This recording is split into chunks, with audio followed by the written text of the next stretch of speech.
Hello दोस्तों, स्वागत है आप सभी का too scary Hindi horror YouTube channel में। और ये वीडियो कल के विंडिगो वाले पार्ट का कंटिन्यूएशन है।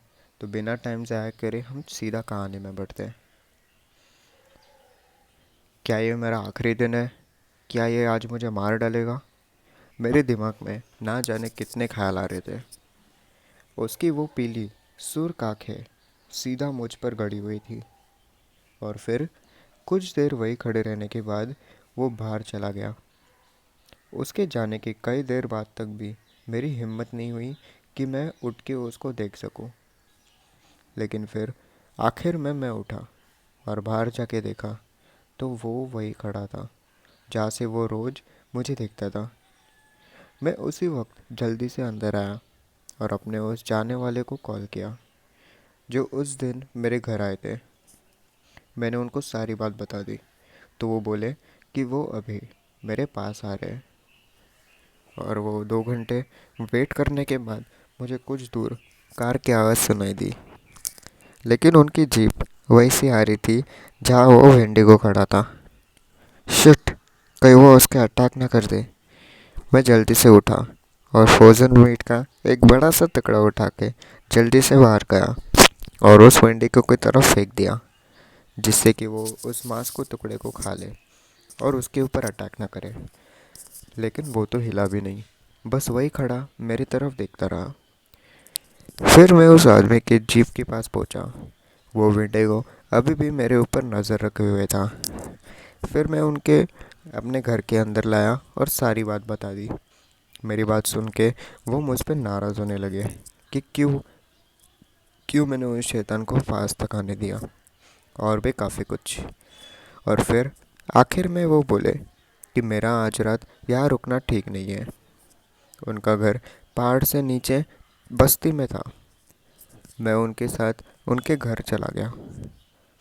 उस बस्ती में आ जाने के बाद मुझे अब अकेले अपने घर में रहने के लिए ख्याल से ही बहुत डर लग रहा था। उन्होंने गेस्ट के तौर पे मुझे बहुत अच्छे से रखा, लेकिन सुबह तो मुझे यहाँ से जाना ही था। मैं कब तक उनके यहाँ रह सकता था? रात में हमने बहुत देर तक वेंडिगो के बारे में बातें की। उन्होंने बताया कि इस शैतान को पहाड़ों में रहने वाले सब लोग जानते हैं। इंसानों में यह शैतान ज़्यादातर लेडीज़ को ही अपना शिकार बनाता है। ये उनके शरीर को तो बुरी तरह खा लेता है, लेकिन उनके सिर को कहीं कोई नुकसान नहीं पहुंचाता। लेकिन उनको भी ये बात समझ नहीं आती थी कि वो शैतान ने अब तक मुझे अपना शिकार क्यों नहीं बनाया, जबकि वो तो ठीक मेरे कमरे के अंदर तक आ चुका था। वो शैतान इतना रहमदिल कब से हो गया था, समझ नहीं आ रहा था। जैसे तैसे रात गुजरी। फिर अगली सुबह उन्होंने मुझे कुछ सामान दिया, जैसे कि एक राइफ़ल, उसकी गोलियां, कुछ खाने का सामान और एक टॉर्च। उन्होंने मुझे हिदायत दी कि जल्द से जल्द अपना सामान पैक करके यहाँ से निकल जाओ। मैं अपने घर आ गया। आखिरी बार जब मैंने उसको देखा था वो अब नहीं था। बाकी सब कुछ तो नॉर्मल था, लेकिन जब मैं अपने घर के सामने पहुंचा तो देखा कि सारा सामान बिखरा हुआ था, जैसे कि वहाँ कोई तूफान आया हो।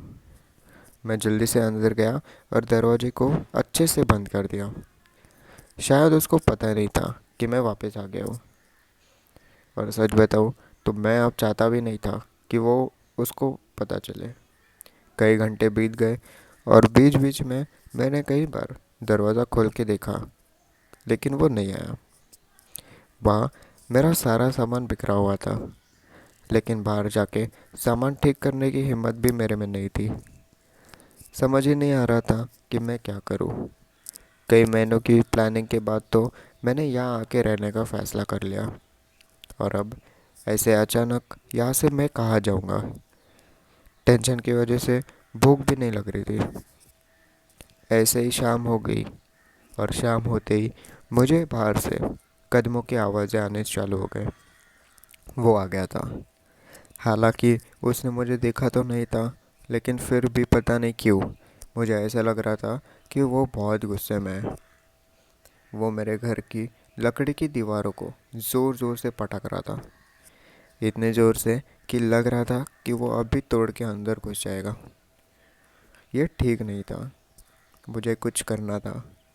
मुझे जल्दी से वो राइफ़ल निकाली और दीवार की तरफ एक गोली चला दी। गोली चलाते ही वो आवाज़ें एकदम से बंद हो गई। शायद वो वहाँ से भाग गया था, लेकिन कितनी देर तक? ये तो पक्का था कि बहुत गुस्से में है और अब वो मुझे नहीं छोड़ने वाला। मैंने फैसला किया कि अब मैं कुछ भी हो, मैं अब यहाँ बिल्कुल भी नहीं रुक सकता। मैंने दरवाज़ा खोल के चारों तरफ देखा। वो बाहर नहीं था। और फिर मैं सारा सामान वही छोड़ के वहाँ से भाग निकला। इतने दिनों में मेहनत करके जो मैंने पेंटिंग बनाई थी, वो उनको ऐसे ही छोड़ के जाने में मुझे बहुत बुरा लग रहा था। लेकिन ज़िंदगी रही तो वो सब पेंटिंग में वापस बना भी सकता हूँ। और फिर मैं टॉर्च लाइट और गन उठा के जल्दी से बाहर भागने निकला। अंधेरा हो चुका था और मुझे तो नीचे जाने का रास्ता भी ठीक से नहीं पता था। लेकिन चाहे कुछ भी हो, अपनी जान तो बचानी ही थी। मैं अंधेरे में ही पेड़ों के बीच दौड़ता रहा। भागते हुए मैंने नोटिस किया कि जंगल में से कोई आवाज़ नहीं आ रही थी। ना किसी जानवर की, ना किसी पंछी की, ना ही पेड़ पत्तों के हिलने का, जिसका मतलब ये था कि वो शैतान आसपास ही है। मेरी उंगली ट्रिगर पर थी। मैं तैयार था उसको दिखते ही उसको गोली चलाने के लिए। लेकिन खुशकिस्मती से वो मेरे सामने कभी नहीं आया। और फिर घंटों भागते रहने के बाद मैं पहाड़ से नीचे एक बस्ती में पहुंचा। वहाँ आग जल रही थी। वो और वहाँ बहुत से लोग भी मौजूद थे।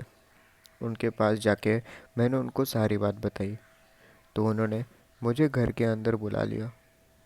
वो रात मैंने उनके घर पे ही बिता ली और फिर अगली सुबह उन्होंने मुझे शहर तक ड्रॉप कर लिया। ये सब कुछ आज से 1.5 साल पहले ही मेरे साथ हुआ था और उस दिन से आज तक मैं फिर कभी उस पहाड़ी पर वापस कभी नहीं गया। तो यही था दोस्तों भिंडी के part 1 and part 2। Part 3, 4 and कल आने वाले दिनों में आपको मिल जाएंगे। तो तब तक के लिए मेरे चैनल को सब्सक्राइब कर देना। कमेंट करके बताना कि नेक्स्ट सीरीज़ आपको कौन से गोस्ट पे चाहिए, या कौन से एंटिटी, या फिर कौन सा क्रीचर। अगर आपको ये चैनल पसंद आ रहा है तो इसको सब्सक्राइब करके बेल आइकन भी दबा दे, ताकि जब मैं वीडियो डालूँ तो आपको फटाक से समझ में आए। तो मिलता हूँ मैं आपको कल के वीडियो में।